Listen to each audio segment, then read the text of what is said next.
महत्त्वाची आहे कारण उपमुख्यमंत्री सुनेत्रा पवार बारामतीमध्ये दाखल झाल्याचं समजत आहे। सुनेत्रा पवार सहयोग सोसायटीमधील निवासस्थानी दाखल झालेले आहेत।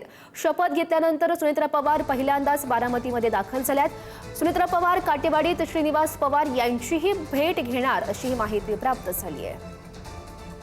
निर्वाचित उपमुख्यमंत्री सुनेत्रा पवार यांचं बारामतीमध्ये आगमन झालेलं आहे। आपण पाहतोय त्यांच्या गाड्यांचा ताफा हा पहिल्यांदाच आता बारामतीमध्ये येतोय। काल त्यांनी शपथ घेतली होती आणि ती शपथ घेतल्यानंतर पहिल्यांदा सहयोग सोसायटी म्हणजे ज्या ठिकाणी अजित पवार यांचं निवासस्थान आहे त्याच निवासस्थानी पहिल्यांदाच येत आहेत।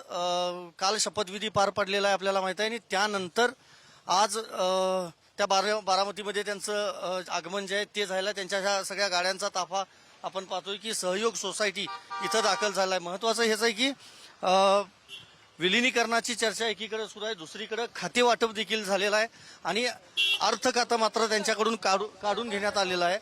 त्यामुळं आपण जर पाहिलं तर पहिल्यांदाच त्यांच्या या गाड्यांचा सगळा जो ताफा आहे तो इथं आलेला आहे आणि अजित पवार यांच्या निधनानंतर पक्षाची जबाबदारी कुणावर, ते पद कुणाला जाणार याची सगळी चर्चा सुरू असतानाच चौथ्या दिवशी म्हणजेच काल लोकभवन म्हणजे राजभवनमध्ये त्यांचा शपथविधी जो आहे तो पार पडला आणि त्यानंतर त्यांच्या ताब्यातच पक्षाची सगळी धुरा जी आहे ती देण्यात आलेली आहे। त्याचबरोबर अर्थ खातं सोडलं तर बाकी एक्साईज असेल किंवा क्रीडा असेल ही खाती आहेत तशी त्यांच्याकडं देण्यात आलेली आहेत सुनेत्रा पवार यांच्याकडं।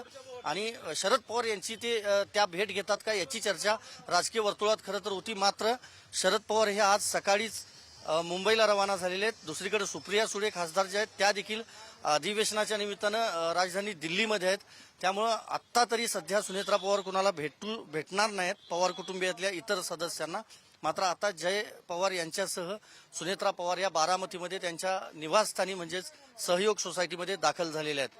व्हिडिओ जर्नलिस्ट स्नेहल चव्हाणसह मी संदीप राजगोळकर, पुढारी न्यूज, बारामती।